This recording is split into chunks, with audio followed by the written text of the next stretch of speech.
안녕하십니까. 대한민국 최고의 여론분석 전문 명품 유튜브 방송 여론고수와 함께합니다. 여러분들 많이 힘드시죠?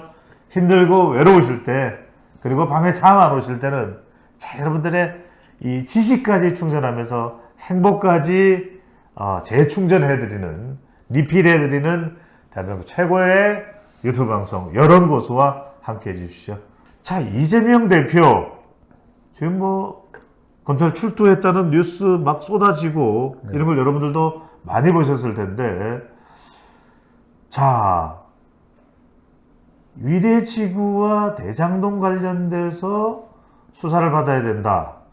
이게 이제 검찰의 또 입장이고, 민생행보를 하는 이재명 대표 정치 보복이다, 야당 탄압이다.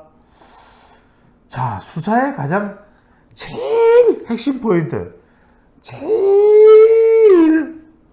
중심 뭐라고 볼까요? 네. 뭐라고 보세요? 여론에 미치는.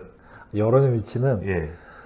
그거는 이제 사실관계 입증이죠. 그러니까 이제 검찰이 이렇게 소환 조사까지 해야 되고, 예. 그리고 만약에 기소를 한다면 그 기소할 정도의 죄가 그 죄의 그 팩트가 얼마나 이제 이게 정교하게 설득력 있게 드러나느냐. 예. 이게 그냥 야당에서 주장한 것처럼 무리하게 얽어맸다. 예. 그게 아니라 이게 아주 다이렉트하게 어떤 대장동 일당하고 뭔가의 이제 그 관계가 확실하게 드러나느냐. 예. 그게 이제 그 핵심이겠죠. 아니, 그게 바로 핵심이면, 네. 그래서 여쭤본 겁니다. 그 핵심만 털어내면 되는데, 계속해서 정치보복이다, 야당 탄압이다. 근데 우리가 관련된 데이터를 망라해보면, 그래도 이건 정당한 수사다. 수사가 문제될 게 없다가, 여론을 보면은 더 높게 나타나요, 홍 기자님.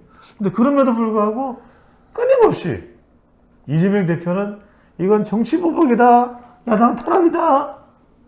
그리고 또 지지층들은 운집을 하고, 이런 배경과 이유는 뭐라고 봐야 될까요? 얼마 전에 김경수 전 지사 네, 들어와 그거 경남지사가 아닙니까? 예. 사면 복권 안 되고 사면된 거죠? 예. 출소를 했잖아요. 그렇죠. 예. 그때 뭐라 그랬어요? 나 결백하다. 결백하다고 그랬어요. 대법원 그 판결까지 받아서 이 형까지 사신 분이 전면적으로 부인했어요. 그리고 자기는 사면 받을 그게 없다, 죄가 없기 때문에 그렇게 얘기했어요. 대법원 판결까지 받은데 죄가 없다고 그러는데 지금 아직 그 재판 시작도 안 하고 기소도 안 한 쪽에서 깜빡이 가면요, 다 억울하대요. 서로 억울하대. 글쎄. 억울한 사람 다 모였대요. 글쎄. 가봤어요? 근데 어쨌든 민감한 질문 하지 마세요. 근데 어쨌든 그런데 지금 아직 기소도 안 되는데 죄 있다고 얘기하겠어요? 예. 그거 당연한 거 아니에요. 너무 당연한 거다. 너무 당연한 거죠, 그거는. 또 그렇게 얘기하면 또 지지층들이 믿어주잖아요. 지난번에 또 지지층들이 믿어주는 조사는 청담동 윤석열 대통령 또 이 한동훈 법무부 장관 그걸 믿는다. 그렇죠. 진보층에서는 그 거짓 사실을 믿는다. 그 조사를 해내셨잖아요, 그죠? 그러니까 이제 김경수 지사 관련해서도 아마 그쪽 지지층에서는 아마 죄 없다고 생각할 거예요. 그 한명숙 전 총리도 마찬가지잖아요. 한명숙 전 총리도 죄 없다고 그러시잖아요. 근데 저는 죄가 노웅래 의원도 죄 없다 그래요. 노웅래 의원이야. 아직 재판도 시작 안 했고 이제 1심도 안 했으니까 또 그건 더더군다나 당연한 거고. 근데 모든 게 다 끝나서 형까지 살았던 분들이 대법원까지. 그리고 형까지 살았던 분들이 김명수 대법원장인데. 죄 없다고 얘기하는 판인데 지금 죄 있다고 얘기하겠어요? 정치 보복이고 탄압이라고 얘기하겠죠. 홍 기자님이 이런 걸 어떻게 다 아세요? 뭘 알아요? 지금까지 뉴스만 열심히 보면 다 아는 내용인데. 홍 기자님은 법 없이도 살 사람이죠? 아니, 대부분 사람들이 다 그렇죠. 대부분 사람들이. 아니, 그러니까 일생 살면서 저기 경찰서나 네. 그 검찰 만나본 사람이 진짜 우리나라 국민의 얼마나 되겠어요. 응? 얼마나. 지난번에 저한테 이야기하시기로는 뭐 경찰서에 갔었다 뭐 그 이야기 하시지 않으셨어요? 그러니까 기자들은 또 기사를 쓰다 보면 뭐 이런 일이 있고 저보다는 저기 배 소장님은 기자도 아닌데 왜 갔다 왔어요 그러면? 자, 이번 이재명 대표 철저한 검찰의 수사. 근데 결국 검찰이 이렇게 나가는 거는 자칫 검찰도 이런 수사를 했는데 맹탕이었다. 이렇게 되면 후폭풍이 나올 수밖에 없거든요. 검찰이 뭔가 근거가 있느냐 없느냐 이게 여론에도 핵심 아닐까요? 당연하죠. 이게 만약에 이제 기소를 했는데 예. 기소를 했는데 뭐 1심에서 이제 뭐 무죄가 된다든지 예. 아니면은 뭐 뭔가 이제 죄가 있다고 해도 아주 이제 그 가벼운 그 어떤 뭐 그 부분으로 끝인다든지 예. 그러면은 그 역풍이라고 하는 거는 지금 정부 여당에서 감당하기 어려운 역풍, 감당할 수 없는 역풍이 됩니다. 예. 감당할 수 없는. 근데 이게 그 중요한 게 사실은 제가 볼 때는 만약에 이제 기소가 돼서 이제 재판이 시작이 되면 네. 1심 재판이 내년 뭐 시간 한참 걸리겠네요. 내년 4월 총선 아이고. 그 전으로 예. 만약에 그 이전에 만약에 1심 결과가 나오면 총선 전에 있으면 이게 상당히 큰 파장을 미칠 수도 있겠네요. 말하면 내년 총선은 원래 그 지금으로 따지면 임기 중반에 그 치러지는 총선이라고 하는 건 예.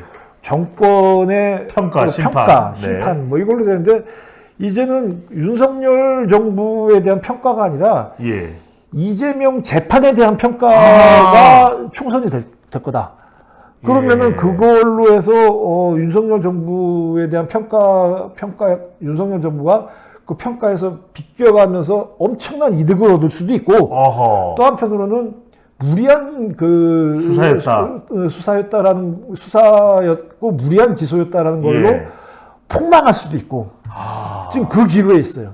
이른바 이재에 달려있네요. 그렇죠. 이재명 재판에 달려있네요. 그렇죠. 아니, 근데 홍 기자님, 최근에 한 데이터 관련된 내용들을 보면은 기소입니다. 이재명 대표가 기소가 된다면, 경찰에 의해서 기소가 된다면 대표직을 내려놔야 된다. 이게 전체 응답자에서는 압도적으로 많았는데 더불어민주당 지지층 내에서는 기소되더라도 대표직을 유지해야 된다. 또 이게 압도적으로 많았어요. 정반대로 나왔어요. 이건 어떻게 되는 겁니까? 저는 그렇게 생각 안 해요. 이게 민주당 지지층에서도 대표직 유지하라가 60.7%고 사퇴하라가 33.4%예요. 예.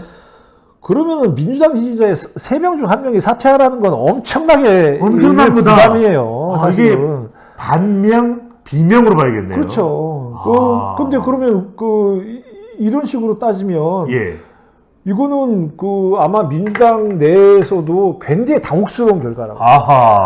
만약에 이제 그러면 지금 뭐 민주당 지지율이 뭐 한 30% 안팎이 나오니까 그러면은 3분의 1이 떨어져 나가는 거야. 그러면 20%대 내지는 10%대 후반까지 치명적일 수가 있다. 대표직을 계속 유지할 경우. 그러니까 그거는 생각을 해보세요. 뭐 지지율이 30%였다가 20%로 떨어진다 그러면은 이거는 아득할 거 아니에요. 아니 그럼 홍 기자님, 그러면은 그냥 냉정하게 총선만 놓고 생각했을 때 민주당의 그 이후의 미래는 또 따로 분석을 하고 따로 별도로 하더라도 총선만 놓고 봤을 때 이재명 대표가 기소가 된다면 물러나는 게 맞을까요? 뭐 수도권 민심을 생각한다든지 당대표직을 유지하는 게 맞을까요? 기소가 된다면? 총선을 생각할 때. 총선을 생각할 때? 홍 기자님의 의견은? 아니, 제가 민주당 쪽에 이제 관계자라면 당연히 이제 그 대표직 내려놓고 깔끔하게 1심에서 승리를 한 다음에 돌아오시라. 1심에서 승리한 다음에 돌아온다.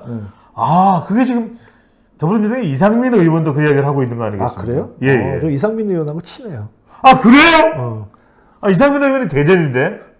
그러니까. 대전의 아들. 전화번호 있어요? 왜? 전화하라고? 이상민 장관 전화번호는 없잖아요. 없어요.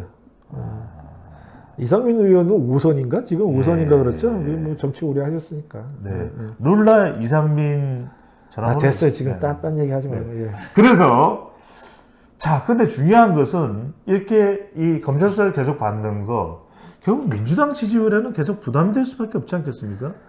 그러니까 이게 아까도 얘기했지만 예. 누굽니까? 문희상 전 의장이 교토상고를 얘기를 했죠. 예.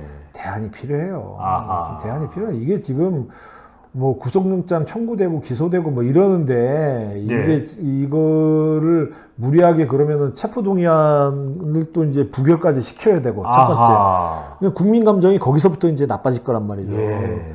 그리고 또 이제 그 재판 과정을 쭉 지켜보면서 뭔가의 그 의혹들이나 이런 부분들이 또 이제 계속 기사화가 예. 되고 그러면은 당장에 그 다음 달부터 이제 뭐 그 체포동의안을 뭐 어떻게 처리하느냐 2월 국회 전국은 완전 이재명 사법 전국이 될 거란 말이죠. 그 이후에도 재판 전국이 되고 아까도 얘기했지만 예. 그러면은 사실 그 윤 대통령이나 뭐 여권 입장에서는 그 이 대표가 판사이익을 얻을 수 있는 거예요. 자, 그럼 이 대목에서 바로 여쭤봅니다. 최근에 이 예측발이 좋은 대한민국 예측의 선두주자 홍영림 기자에게 묻습니다.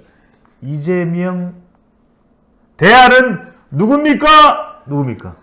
자, 이재명 대안까지 지금 어떻게 얘기합니까? 제가. 자, 1번 이낙연, 2번 김경수, 3번 김부겸, 4번 정세균. 몇 번입니까? 그거는 그 당에서 정할 일이고, 그러니까 뭐 저는 그 대안까지는 관심 없어요. 그 대안이라는 게 뾰족한 게 있으면은 벌써 뭐 당원들이 그렇게 선택을 하진 않았겠죠. 그 뾰족한 게 없으니까 지금 저렇게 되겠죠. 혹시 민주당 쪽에서는 자문 전화가 옵니까? 전혀. 뭐 국민의힘에서도 안 오는데 민주당 쪽에서 왜 와요? 자문 전화가 없는 이 비통한 현실. 자문 전화가 올 때 보통 자문료도 받지 않겠습니까? 전혀. 네. 전화했다고 자문료 줍니까?